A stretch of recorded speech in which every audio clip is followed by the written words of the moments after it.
అందరికీ నమస్కారం. అమ్మ మాట అమ్మాయి బాట ఛానల్కి స్వాగతం. కథ చెప్పుకుందామా?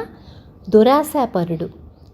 బాగ్దాదుకు సమీపంలోని ఒక చిన్న పట్టణంలో ఇస్మాయిల్ అనే కటికవాడొకడు ఉండేవాడు.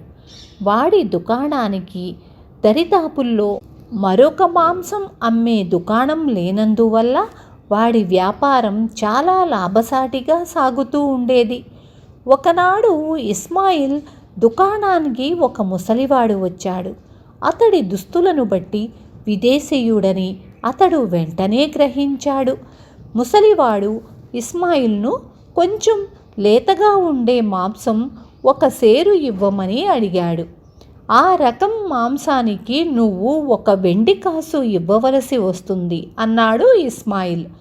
ముసలివాడు కొంచెం తటపటాయించి, సేరు మాంసం ఖరీదు 1 వెండి కాస, మా దేశంలో అయితే ఆ డబ్బుకు ఒక మంచి గొర్రెనే కొనవచ్చు అన్నాడు. ఆ మాట వింటూనే ఇస్మాయిల్ కోపం తెచ్చుకొని, ఆ ధర చెల్లించటం ఇష్టం లేకపోతే వెంటనే నా దుకాణం నుంచి బయటికి పో అన్నాడు కోపంగా. అందుకు ముసలివాడు చిన్నగా నవ్వి 1 వెండి కాసును ఇస్మాయిల్కు ఇచ్చి మాంసం తీసుకుని వెళ్ళిపోయాడు. మర్నాడు కూడా ఆ విదేశీ ముసలివాడు ఇస్మాయిల్ దుకాణానికి వచ్చాడు. అతను ఈసారి మాంసం ఖరీదు గురించి బేరమాడకుండా సేరు మాంసం తీసుకొని మరొక వెండి కాసు వాడికిచ్చాడు. అయితే ఇస్మాయిల్ దాన్ని ముసలివాడికిస్తూ, ఇవాళ మాంసం ధర పెరిగింది, సేరు మాంసం కావాలంటే 2 వెండి కాసులు ఇవ్వాలి అన్నాడు. ముసలివాడు నిన్నటిలాగే చిన్నగా నవ్వి వాడికి 2 వెండి కాసులిచ్చి మాంసం తీసుకొని వెళ్ళిపోయాడు. కానీ ఆ రాత్రి ముసలివాడిచ్చిపోయిన 3 వెండి కాసులు 3 కొయ్య ముక్కలుగా మారిపోయాయి. ఆ మర్నాడు ముసలివాడు రాగానే ఇస్మాయిల్ వాడి మెడ గట్టిగా పట్టుకొని, ఒరే ముసలిపీనుగా, నీకెంత ధైర్యం, నన్నే మోసం చేస్తావా అన్నాడు కోపంతో నిలువెల్లా వణికిపోతూ. ముసలివాడా మాటలకు ఏమీ తొడకక, మోసం చేసింది నేను కాదు నువ్వు అన్నాడు చీదరిస్తున్నట్లు. ఆ జవాబుకు ఇస్మాయిల్ పళ్ళు పటపటా కొరుకుతూ ముసలివాణ్ణి కొట్టసాగాడు. ముసలివాడు రక్షించవలసిందంటూ పెద్దగా అరవసాగాడు. ఆ అరుపులు విని బజారున పోతున్న వాళ్ళు అక్కడికి వచ్చారు. ఈ మోసకారి 2 రోజులుగా నాకు దొంగ నాణాలిచ్చి గొర్రె మాంసం తీసుకుపోతున్నాడు అని వాళ్లకు ఇస్మాయిల్ చెప్పాడు. అయ్యలారా వినండి, ఇతడిచ్చే నాసిరకం మాంసానికి వెండి కాసులు ఇచ్చేటంత వెర్రివాణ్ణి కాదు నేను. గొర్రె మాంసం పేరుతో ఇతను కుక్క మాంసం అమ్ముతున్నాడని తెలుసుకున్నాను. ఈ సంగతి నలుగురిలో బయట పెడతానన్న భయంతో నన్ను మోసకారి అంటూ మీకు చెబుతున్నాడు అన్నాడు ముసలివాడు. అక్కడ చేరిన జనంలో ఒకడు ముసలివాణ్ణి, ఆ సంగతి నువ్వు రుజువు చేయగలవా అని అడిగాడు. రుజువు చెయ్యగలననే నా నమ్మకం అంటూ ముసలివాడు వాళ్లను దుకాణం వెనక ఉన్న ఆవరణలోకి తీసుకుపోయాడు. అక్కడ ఎదురైన దృశ్యం చూసి అందరూ పరమాశ్చర్యం చెందారు. ఇస్మాయిల్ ఆవరణలో కట్టివేసిన గొర్రెలన్నీ ఒక్క క్షణంలో కుక్కలుగా మారిపోయాయి. అది చూస్తూనే ఇస్మాయిల్కు మతిపోయినంత పనయ్యింది. వాడు కొద్దిసేపటికి తేరుకొని, ముసలివాడు ఏవో మంత్రతంత్రాలు నేర్చిన దుష్టుడని జనానికి చెప్పబోయేటంతలో వాళ్ళు వాణ్ణి 4 తన్ని పెడరెక్కలు విరిచికట్టి పట్టణ పాలకుడైన అమీర్ దగ్గరకు లాక్కుపోయారు.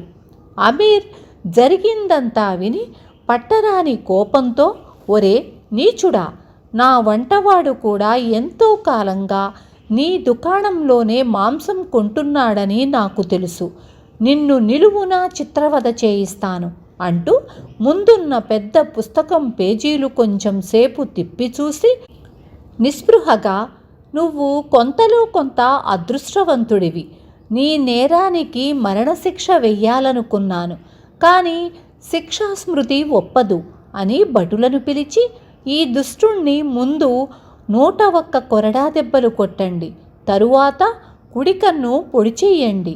ఇది జరిగాక వీణ్ణి తీసుకుపోయి మన దేశ సరిహద్దుల అవతల పారవెయ్యండి అని చెప్పి ఇస్మాయిల్తో, ఒరే, నీ ఇల్లు దుకాణం కూడబెట్టిన ధనం అంతా సుల్తాను గారి పరమైపోయింది అన్నాడు.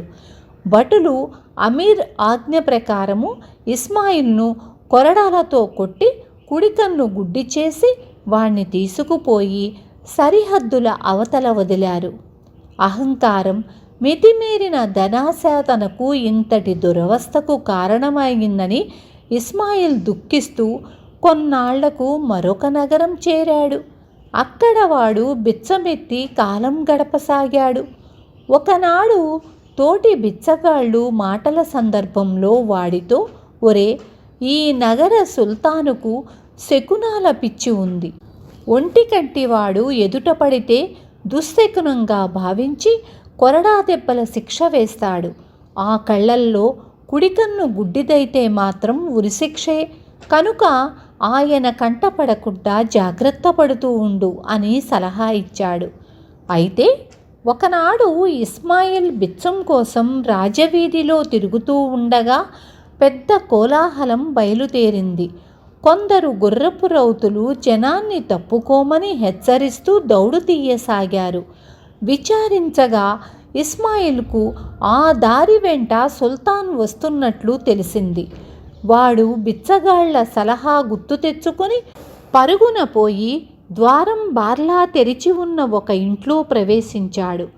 ఆ వెంటనే కండలు తిరిగిన 3 వస్తాదుల్లాంటి వాళ్ళు వాడి మీద పడి, ఒరే దొంగ వెధవా, దొరికావా?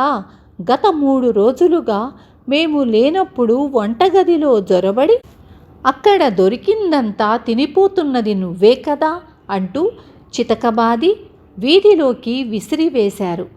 కొంతసేపు తరువాత ఇస్మాయిల్కు స్పృహ వచ్చింది. వాడు ఇక ఆ దేశంలో ఉండటం క్షేమం కాదనుకుని బయలుదేరి మరొక దేశం చేరాడు. ఈ లోపల ఇస్మాయిల్ తమ్ముడు తన అన్నకు పట్టిన దుర్గతి తెలుసుకుని వెతుక్కుంటూ వచ్చి తన ఇంటికి తీసుకుపోయాడు. వాడు తమ్ముడికి తను పడ్డ కష్టాలన్నీ వివరించి, ఒరే తమ్ముడు, నా దురాశే నన్నిన్ని కష్టాల పాలు చేసింది. నువ్వు నాలాగే మాంసం అమ్మి జీవనం గడిపే కటికవాడివి. నాలాగే బాగా సంపాదించి కూడా ఉంటావు. ఒక్క సంగతి గుర్తుంచుకో, ఏనాడు మనసులో గర్వం, అహంకారం లాంటి దుర్లక్షణాలకు చోటివ్వకు. పరాయి దేశాల నుంచి ఇక్కడికి వచ్చిన వాళ్ళు మనకు అతిథుల్లాంటి వాళ్ళు. అలాంటి వాళ్లను మోసగించే ప్రయత్నం చెయ్యకు అని సలహా ఇచ్చాడు. విన్నారు కదా, మనం మోసం చేస్తే ఇక మనం జీవితాంతం మనం కష్టాల పాలవ్వాల్సిందే. రేపు మళ్ళీ ఇంకొక మంచి కథతో మీ ముందుకు వస్తాను.